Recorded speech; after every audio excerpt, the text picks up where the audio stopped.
même de notre univers est déterminé par ces nombres. Ce sont les constantes et les quantités fondamentales de l'univers. Les scientifiques ont réalisé avec stupéfaction que chacun de ces nombres a été soigneusement réglé sur une valeur étonnamment précise. Une valeur qui se situe dans une fourchette extrêmement étroite limitant la vie. Si l'un de ces nombres était modifié, ne serait-ce que d'un cheveu, aucune forme de vie physique interactive ne pourrait exister nulle part. Il n'y aurait ni étoile, ni vie, ni planète, ni chimie. Prenons l'exemple de la gravité.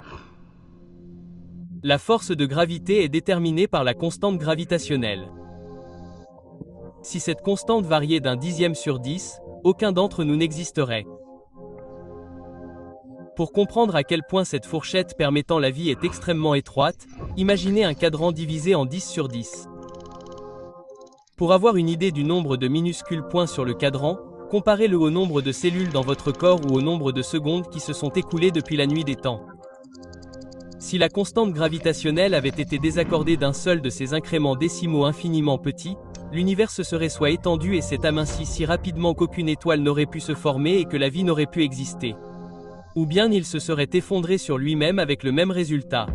Pas d'étoiles, pas de planète et pas de vie. Ou bien considérons le taux d'expansion de l'univers. Il est déterminé par la constante cosmologique. Une variation de sa valeur d'une simple partie sur 10 puissance 120 entraînerait une expansion trop rapide ou trop lente de l'univers. Dans les deux cas, l'univers serait à nouveau interdit à la vie. Ou un autre exemple de réglage fin. Si la masse et l'énergie de l'univers primitif n'étaient pas réparties uniformément avec une précision incompréhensible d'une partie sur 10 puissance 123, l'univers serait hostile à toute forme de vie. Le fait est que notre univers ne permet la vie physique interactive que parce que ces nombres et bien d'autres ont été indépendamment et parfaitement équilibrés sur le fil du rasoir. Partout où les physiciens regardent, ils voient des exemples de réglage fin. Le fait remarquable est que les valeurs de ces nombres semblent avoir été très finement ajustées pour rendre possible le développement de la vie. Si quelqu'un prétend ne pas être surpris par les caractéristiques spéciales de l'univers, il se cache la tête dans le sable. Ces caractéristiques spéciales sont surprenantes et improbables. Quelle est la meilleure explication à ce phénomène stupéfiant? Il existe trois options.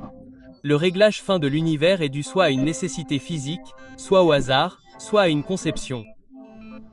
Laquelle de ces options est la plus plausible? Selon cette alternative, l'univers doit permettre la vie. Les valeurs précises de ces constantes et quantités ne pourraient pas être différentes. Mais est-ce plausible? Un univers interdisant la vie est-il impossible? Loin de là. Ce n'est pas seulement possible, c'est bien plus probable qu'un univers permettant la vie. Les constantes et les quantités ne sont pas déterminées par les lois de la nature. Il n'y a aucune raison ni aucune preuve suggérant que le réglage fin soit nécessaire. Et le hasard? Avons-nous vraiment de la chance? Non. Les probabilités impliquées sont si ridiculement faibles qu'elles mettent le réglage fin bien au-delà de la portée du hasard. Donc, dans un effort pour maintenir cette option en vie, certains sont allés au-delà de la science empirique et ont opté pour une approche plus spéculative connue sous le nom de multivers. Ils imaginent un générateur d'univers qui génère un si grand nombre d'univers qu'il y a de fortes chances que des univers permettant la vie finissent par apparaître. Cependant, il n'existe aucune preuve scientifique de l'existence de ce multivers. Il ne peut être détecté, observé, mesuré ou prouvé, et le générateur d'univers lui-même nécessiterait une énorme quantité de réglage fin. De plus, de petites zones d'ordre sont bien plus probables que de grandes. Ainsi, l'univers observable le plus probable serait un petit univers habité par un seul observateur simple. Mais ce que nous observons réellement est précisément ce à quoi nous devrions le moins nous attendre. Un univers vaste, spectaculairement complexe et hautement ordonné, habité par des milliards d'autres observateurs.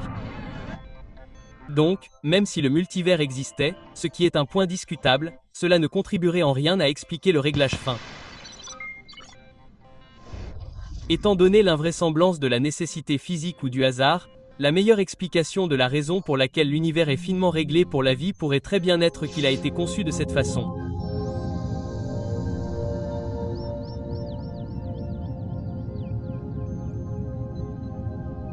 Une interprétation sensée des faits suggère qu'un super-intellect a manipulé la physique et qu'il n'existe pas de forces aveugles dignes d'être évoquées dans la nature. Les chiffres que l'on calcule à partir des faits me semblent si accablants qu'ils rendent cette conclusion presque indiscutable. Il existe pour moi des preuves irréfutables qu'il se passe quelque chose derrière tout cela. Il semble que quelqu'un ait finement réglé les chiffres de la nature pour créer l'univers. L'impression d'un dessin est accablante. Les cieux déclarent la gloire de Dieu. Les cieux proclament l'œuvre de ses mains.